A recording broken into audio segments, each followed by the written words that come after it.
Hey guys, in this video we're going to be reviewing the Aeros Technim P2010, a truly spectacular airplane. As you can see, mine is done, sadly. She has met the end of her lifespan. It's sad to see a plane in such newish condition reach their end of their lifespan so quick. However, it is not the airframe's fault, nor is it the aircraft's fault. It is actually the gyro's fault. So the Aeros gyro is relatively good. Like, I used to own one of their 50mm jets, and I'm going to buy another one soon. Or I might get the new Habu 50 that just dropped. That's besides the point.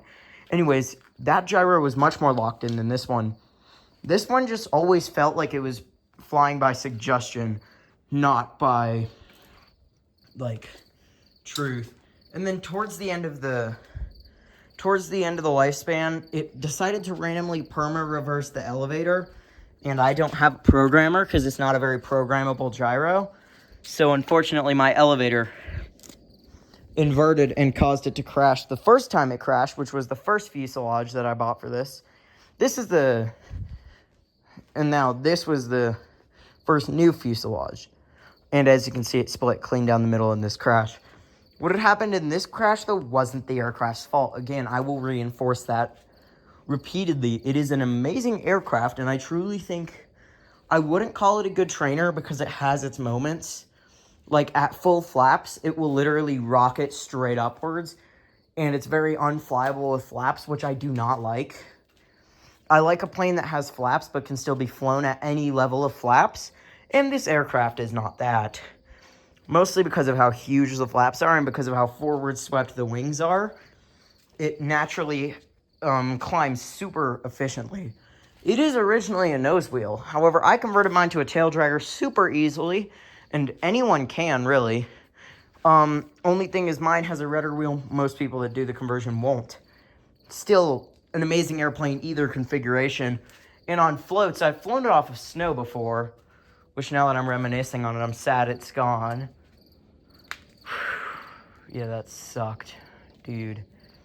I had so much fun with this thing. Oh, flying off snow. Yeah, now I'm sad, but it just hit me. But yeah, this plane is it's amazing off snow. It's amazing off water. I've not actually ever flown it off water, but I've seen videos. And if it can fly off snow just fine, it could probably do water just fine. It's just sad to see it go. And really, this video's not necessarily going to trash on it at all, really. My tips for this plane, it comes as a plug and play. And honestly, what I would do is remove the Aeros gyro. And in the place where it is, you could buy like a used receiver even. If you can fly without gyro, I'm sure this thing's great without gyro. I never actually got to experience that, sadly. But an AR630 would be just fine. Like, just a super base... Oh, wait, no, I don't think that is a gyro. AR631. Just the most basic of safe receivers that have 7 channels. This will do perfect with. Or 6 channels, actually. Yeah, 6. This airplane has full span flaps, obviously. It has all sorts of cool things. You can actually do flapper-ons, or not flapper-ons, but crow on this if you did more fancy setups. I didn't. The thing that makes this airplane so spectacular, though, is none of these things that I've just listed. Plug and play it is $200. That's insane. 200. You know what is $200 from E-Flight? UMX. The UMX ME262, I can name right off my head. $200 on the dot. Without batteries. This, $200 without batteries or receiver. Do you know how big this thing is? It is a 1.5 meter. It is the same size as a Timber. And with bush wheels, as I did throughout its life, I can tell you all the stages it went through. But with bush wheels, it performs okay. And I think with a bigger prop, you'd really get all that extra performance out of it. Because really, the prop was kind of faulting it for bush. However, some other things about this aircraft that you should note. I might just do a super jank fix, but I don't think it's fixable at this point. Some other things about this airplane. It is Aeros. Setup is a bitch. I hate setting up Aeros planes. They fly great. Oh, you can see exactly where it failed. You see my elevator mod put more stress on the elevator, and then that tiny little white pin just completely broke. So that's why it failed mid-flight. But, like, Aero's setup sucks. However, this is still better than the Cessna that is the same price. Cessna's actually way cheaper. I take that back. Cessna's like 120. This is like 200. I might get the Cessna in my future because I want some more scale, just super leisurely grandma planes, really. Because I have my non-grandma aircraft, red balls, and then I have my kind of grandma aircraft, that white and blue one. And then I have my, this is for a future video. Y'all didn't see this. My super not grandma airplanes. Oh, yeah. One thing is the spar. It does break, sadly, over time, because Aero's is a less... It's not like E-Flight level brand. I'm not saying it's a bad brand. If anything, it's a good brand and has insane value for money. I have one other Aero's plane in my lineup right now, which is what this plane's parts are most likely going to go into. The Bigfoot. And I assume the Bigfoot will probably fly much more like what I wanted. This is a very leisurely airplane, and if you're looking for a Technim, because Technim, there's not that many Technim RC planes, this is probably your only option. And being completely real here, it's a great option. It's super scale, really. Only thing is it doesn't have a scale cockpit. I think they could have done that, but it would probably be in the $250 range, not the $200 range. So again, $200, you can't really beat it. Especially because this comes plug and play with the floats, with everything you need to get it in the air, either off of water or on land. Here, let me see if I can find the floats in this area. I don't think they're out here, actually. I think they might be in my other work area. Yeah, they are. But still, it flies astonishingly great with both options. God damn it. The FSIA-6 was going so strong. You gotta be kidding me. Damn it. Dude, that receiver was gonna last me till the end of the earth. Oh well. Worse things have happened. I think we'll be okay. But anyways. I wonder if I could throw that in something. I don't have anything to throw it in right now. Maybe that guy. Yeah, that guy possibly. That guy needs a restoration, honestly. But still, this plane aerobatically, I give it maybe a 4 out of 10. It can do easier aerobatics, okay. But it will not do hammerheads. It will not do things that some planes that I'd say are easier to fly can. Like, some trainers are super aerobatic, but that's not what I'm referencing. That is insane.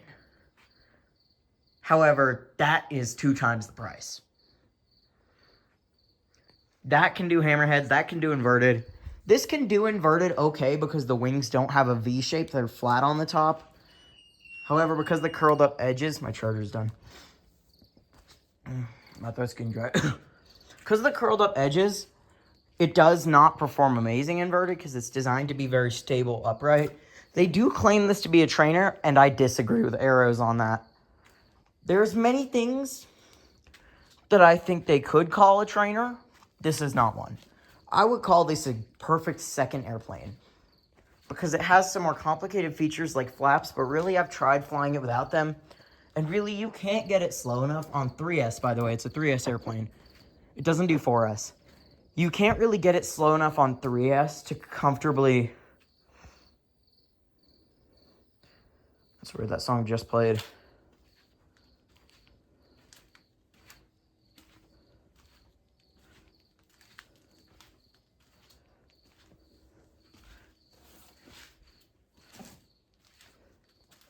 Okay, I haven't listened to this song yet. Yeah, but, really... Oh, shit, I lost my thought train. Really, this airplane does fly pretty darn good. And it's sad to see it gone, as I was saying. But I wouldn't call this first plane again. Second plane, it would be perfect. You do need to get a receiver, and if you don't have one, a transmitter. Again, if you don't have a transmitter, you might not want to get this. However, say you had a trainer like an Aero Scout or a Ranger, especially a Ranger, and you crashed it, and sadly it was completely written off, basically, like it was not a flyable aircraft anymore. The Ranger, you can actually, the receiver fits in perfectly and has just the right amount of channels. That's what's in it right now. This is from my OG Ranger, and then it went in the Radian, and then it went in this. Radian right now has a, what's it called? Lemon RX. This airplane is amazing, though. Let's go over some of the features, though, really quick. Sadly, I can't really show them very well, but, had a large battery compartment. It was rated to 2,200. However, I bet you could fit anything up to, if you were living on the edge, you might be able to fit a 5,000. It would be a little bit on the nose and tail heavy side, or it would just be heavy in general, not even either. It would weigh it down a lot. But I think like a 5,000 bash pack might actually fit in this, if you could find one that's not hard case, because hard case is heavy. So that's most of the things about this airplane. Some other things. The motor is 4S capable. The ESC is not. If you plug in a 4S, you will be blowing up the ESC. I'm surprised I didn't kill the motor on that crash. I mean, I killed the mount, but still. Some other things. It uses an 11-inch prop. That's not great for STOL performance. It's more just for scale. It's really good for scale. However, I would personally do a 14 or a 13. Or no, not a 14 or a 13. Those are huge. No, a 12 would probably be good for a bush. If you want really high speeds, try a 10.5. I've put a 10.5 on this once, and it was so fast. This plane is very fast, and it will not bite you. I have tried to stall this thing, and you really can't. All of the crashes, unfortunately, that this airframe has experienced were all at higher speeds, sadly. Like, I've never crashed it thus far at low speed.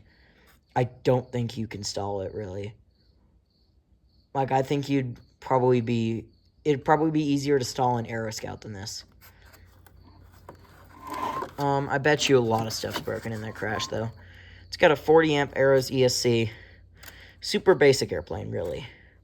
But $200. You can't beat the price.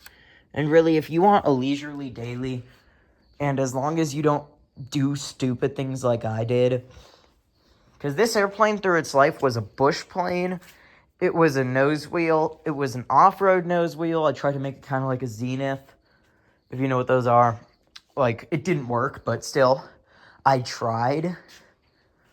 Like, it's had many forms. And really, that put a lot of stress on all the airframe components. And really, as long as you don't do that, you shouldn't have those problems. Like, to be quite honest, the airframe issues came with abuse on the airframe. Like, if I wasn't such, like, a turd to this airplane, like, if I treated it nicely, it would probably not have these problems. However, I don't. So this plane was not right for me, but that does not mean it's not right for you. And I wouldn't say you shouldn't get this. Because I know probably 10 people that really could use this in their hangar. Like, one of my best friends, he's one of my filming buddies. He has all trainers, and he's looking for something to kind of step up. And he has an EC 1500, which is a good step up, but he's also scared of it. I think this would probably add to his hangar very well. And if I can fix it, that might just be what happens. It probably won't, but it could. It might get sold to him or traded to him for my Bronco back, because I'm starting to miss it. Not a real Bronco, obviously. Videos about my Ranger will be coming out soon. Oh, that thing's a beauty. You can't see it, though, because it's night out. Actually, you can barely. You see it in that little cover? Yeah, that's it. But still, this is not a real Bronco, an RC Bronco. It's an RGT. But still, this is, this might be a good trade for him. But anyways, that's not what this is about. This is just a basic review and whether you should buy this airplane. I would say it really depends on what type of pilot you are. If your flying style includes pushing airframes to their quite literal limits, you're not going to want this. Like, really, I think you'd have better luck with some of the other smaller planes. Like, I think that Cessna's got a slightly more robust airframe, but even then you won't be able to really do stuff with it like you can with, like, a Bigfoot. A Bigfoot is designed to be a super rigid flying airplane and take hits really well. This is not a Bigfoot.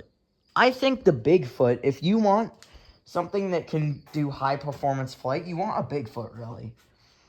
If you're willing to shell out a little bit more for a much smaller airplane, the E-flite T-28 or the E-flite P-51 1-meter, those two are both very good airplanes for more high-performance flight.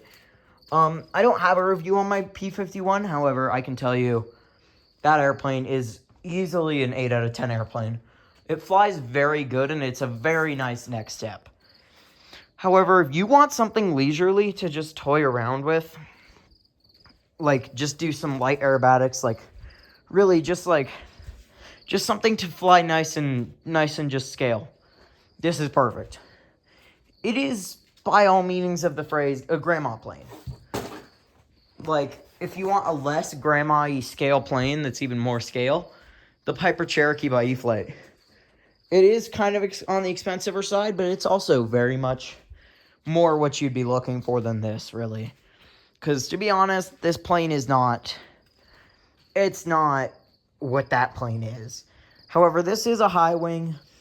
If you choose to do STOL, that's not going to put that much stress on the airframe. You'll probably be fine. However, one issue that I've experienced, on flap dumps, it will confuse the hell out of your gyro. So really what you're going to want to do, because it has kind of an AS3X style mode, you're going to want to put it in AS3X mode. Per se, it's not actual AS3X, but that's what it is. Basically, it's just a very light stabilization, but not an auto correction. Because in its version of safe mode, I don't know what it's called. I think it's just called, it's like, not safe, but their version of safe. That mode, it will confuse it if you do a flap dump, because the airplane can only tell so much what angle it's at. And with a flap dump, the elevator is not telling it that it's going up. And it can kind of tell that it's going up, but not really. And that's how the gyro actually got reversed in the first place. Because I did a flap dump so hard it went fully vertical, like my hand is right now. It went fully vertical. And then that caused it to have the gyro reverse itself, and that's why. In theory, I could undo this by doing the same thing. But I'm lazy, and I'm not going to do that. But still, this is a very good airframe. I wouldn't say to necessarily, like, throw it out of your future idea of airplanes you want to get. However, I would say definitely think about your flying style first. I wanted a daily when I got this, and I wanted something to learn on. And really, it did exactly what I wanted.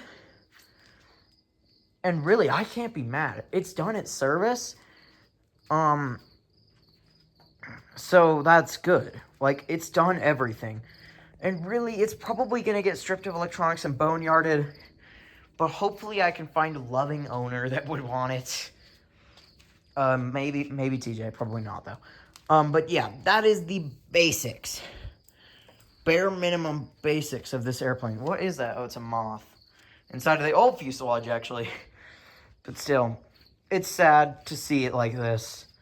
This crash was less bad on it than the last one, but it's still pretty bad.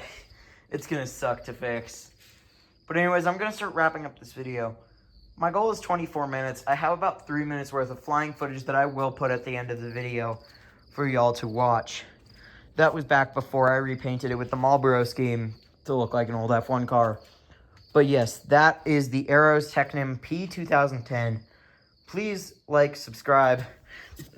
Get me to 1,000 subscribers so I can join the YouTube partner program so I can afford to buy another one.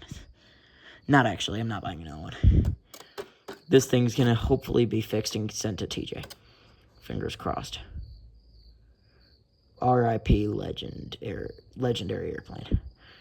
Well, anyways, I'm wrapping this up right now. Have a nice day, everybody. Go say something nice to somebody. And subscribe. Have a nice day.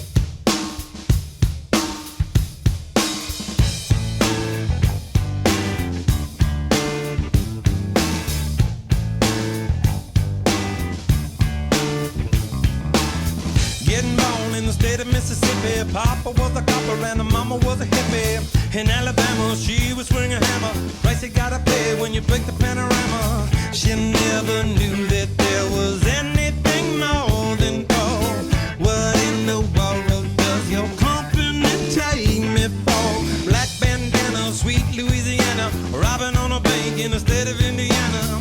She's a runner, rebel and a stunner. On the merry way saying, baby, what you gonna? Looking down the barrel of a hot metal 45. Just another way to survive. California, rest in peace. Simultaneous release. California, show your teeth. She's my priestess from your breeze. Yeah, yeah.